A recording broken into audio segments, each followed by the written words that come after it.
They were down 72 to 55 last night to the Warriors. They are down 72 to 50. This game really got away from Sacramento in the last 6 minutes of that second quarter. Ryan is back down here to talk about it, and we kind of thought that this might happen, that this Kings team after last night would have a difficult time, and they're getting blown out right now. Yeah, they are getting blown out. I mean, you'd like to see some more energy for them, but energy is the word that I'm going to use because this Clippers team cannot hang with the Kings. If they can bring energy to the second half, they can win this game. I don't know. I don't know if they can win tonight. I mean, when I say that, obviously I know they can, but I think it's unlikely. Here's the deal. All right, Sabonis 2 of 10, 7 points. All right, Herter nothing in 10 minutes, didn't make a basket. All right, Barnes invisible with 3 points. Fox is not making his threes, although he does have 15 points, but he's 1 of 5. You know, the team collectively only 7 of 26 from beyond the arc. And we talked about this with Jerry earlier today. This is a big game for the Clippers. They've been off. They're coming off a bad loss. They're not playing well.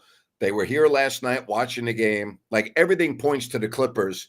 And to me, right now, their big three are playing too well for the Kings to win this game. Like, I don't think Harden, Leonard, and George are all of a sudden going to come out in the second half and forget how to play.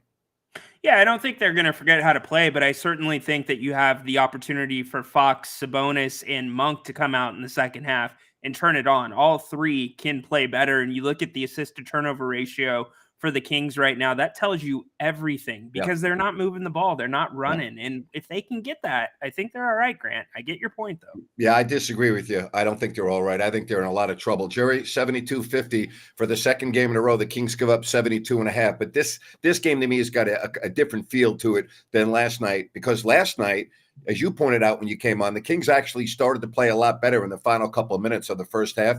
Tonight's just the opposite. They got blown out in the last couple of minutes of this half. Yeah.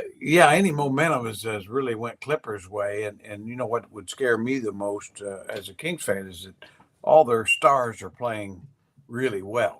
So what I just said. I mean, and they got legitimate stars when they're playing at their best.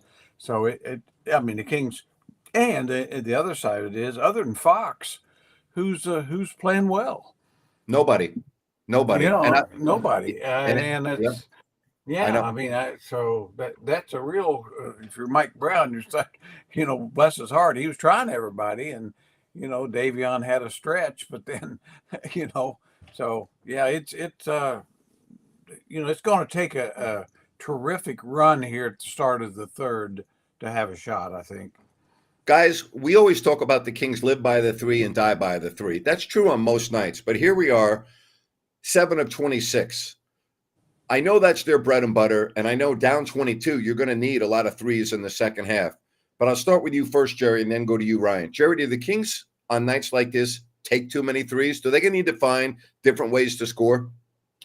Well, they take too many of one type of three. I mean, their threes are coming just on the perimeter. I mean, obviously threes are perimeter, but the ball isn't, especially against that zone. Go inside first. The shooters get, inside out. The shooters get their feet set. They get, the looking at the basket when they catch the ball, as opposed to, when you're running around the perimeter, they have to catch and then turn and find the basket. So it's a different kind of shot. And so, that's been a real mistake in my mind, is that, this is a team that has to shoot threes. That's who they are, but get better threes and more comfortable threes and maybe get something going inside.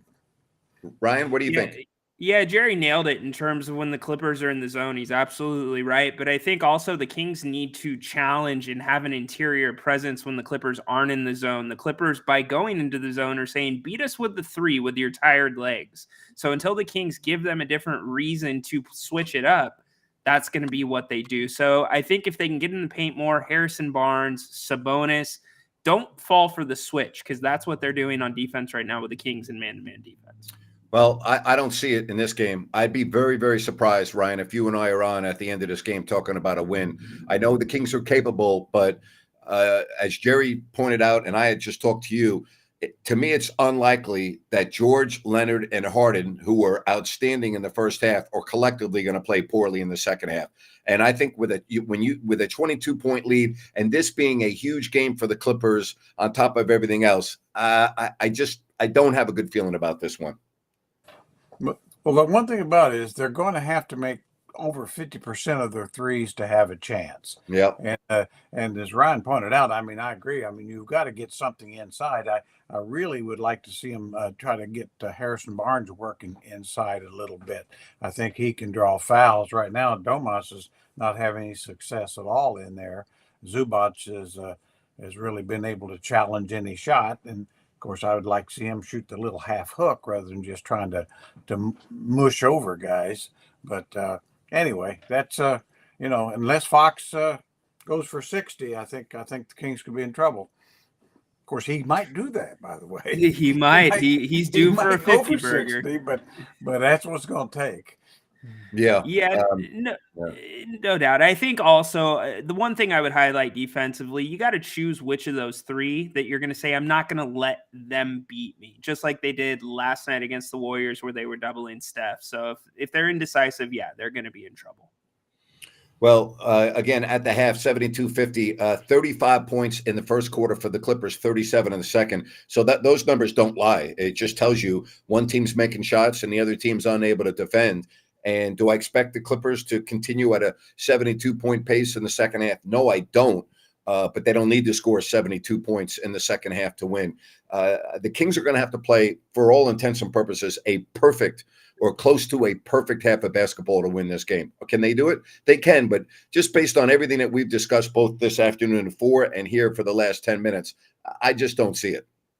You know, the other thing, too, is that when a team is kind of a tired team, it'll show up in defense more than offense, really, even though the offense has struggled. But, I mean, you're really seeing the quality of shots that the Clippers are getting. Yeah. It's almost pretty much what they want. So when you coached, your team was tired all the time, huh?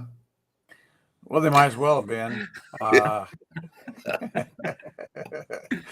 You always got to build the bear, Nate. Maybe they were just tired of me, but they were. Of course, a lot of times I was tired of them too, so it works out even. I've always said this: if you can't play for Joey Reynolds, then you really can't play. I mean, listen, I think of, and you listen. There was a big misnomer about you. That you never got upset, and people don't know you. Okay, I was at many practices. You were plenty of times got very upset. Fans never really saw that. Yeah, I took. I'm not proud of it, but I took the Lord's name in vain once or twice, and up close and personal. So I always remember Reggie Theus. I'd got into it with him, and he said, I may just have to kick your butt. And I said, well, you'll have to kick it, and then your career will be over. So you don't want to, beat up a little gray-haired guy, for God's sakes. Wow.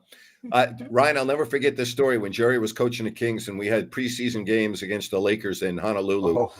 And I got there like the second day, and I walk into where the Kings are practicing. Practice is going on, and I am not exaggerating. Half the guys on the team are on the side with various ailments, foot in ice baths, taped up. And Ralph Sampson had just come to the Kings. And I am not kidding you. I walk in, and Danny Ainge runs up to me, leaves the court and runs up to me. And goes, Ralph can't run. I go, what do you mean he can't run? He goes, Ralph can't run. He can't even run up and down the court. Like, Danny left the practice floor to run up to me and tell me that. I'm like, what do you mean he can't run? Well, as Jerry will tell you, when Russ made that trade, okay, they didn't even ask Ralph for a physical or to just go out onto the court. They just go, okay, we'll take him. Well, at the time the trade was made is really interesting when Russ made it, because Jim Peterson was in the hospital. That's right. So Nelly didn't care either. Right. It was one of those. We'll trade our damaged goods for your damaged goods, and that was the way it was. Listen, I love Ralph. I enjoyed great Ralph. Great guy. Really great guy. I really enjoyed being around Ralph Sampson, but Danny Ainge was not really wasn't exaggerating. Ralph could barely get up and down the floor, Jerry. Hey, I always remember a story that really after the trade was made. I can't remember, the doctor was talking about Ralph's knees, and he said, "Yeah, his knees are just like Kenny Smith's knees." I said, "Wait a minute. I watched Kenny Smith's knees go real fast up and down the floor, and Ralph's knees aren't going very fast." I said, Don't, I said, I'm not a doctor, but there's some things a little I can spot. So anyway, Ryan, that first game in Honolulu, they're going against Kareem, Magic, Worthy, Coop, and Jerry literally is starting Uh-oh. 3 guys from the CBA that like Randy Allen, bless his heart. And, Yeah. no, really, he put a lineup out there, and I was like, oh, this is going to be ugly, even though it's preseason. Hey, let's hope that Riles, takes his foot off the gas pedal here in Honolulu. Yeah, I always remember that telling Russ, because I started a guy who'd been cutting in the CBA or G League now, and I said, "Russ, you got to get some guys better. Just to get through the preseason, we're going to have to get somebody better on the floor." Hey, Jerry, those guys that you the started, good old days, Ryan. those guys you started, they're still grateful to this day. They still get residuals from the posters that they're part of from that game. Yeah, I was going to say. So, hey, Yeah. it all worked out. Hey, it's all good times. And but Grant's right. That if I had some low times in my life, and that would have, I'd been ranked in the top 5. That's the most depressed in all the years that I've known Jerry. That's the most depressed I've ever seen him. I remember after practice, me and the Marty McNeil and Don Drysdale from Union, we're all standing around Jerry. May have been RE there too. I can't remember, but I remember a short, not many people. And, Jerry is, even in bad times, Jerry will make a joke or whatever. Oh, no.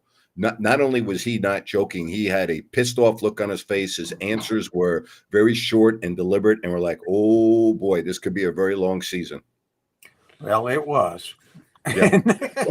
Yep. It was. All right. And, anyway. Yeah. And we got a long half to go too, guys. But just got to pray. It's a miracle time here now. The NBA does have miracles, but all right. What do you think? Final score, Jerry. What do you think? Around, give me an idea what you think it's going to be. I think 130 to 118 Clippers. All right. I got the Clippers winning this one, 133 to 109. You guys know more basketball than I do, but I'm going to go with the Kings here. They will have a chance to win this game. I think the Kings will win 125, Clippers 121. All right. I'll tell you what. You're right. Tell you what, Ryan. Next time I see you, I'll kiss you on the cheeks. I won't kiss you on the lips, but I'm going to kiss you on the cheeks. If that happens. All right. Where else do you get this type of information? Jerry, enjoy the second half. Appreciate you, and you have a good evening. Hope you have a fun post game, fellas. All right. Be tuning in. Thanks, Jerry. See ya. Well, Ryan thinks we are. I don't. Yeah. But regardless of whether Ryan's correct or I'm correct, we'll be here, and we hope that you are here. All right. So join us right after the game, and Rhino, enjoy the second half, buddy. Thanks, Napes. See you soon. All right. Everyone else, we'll talk to you in about an hour.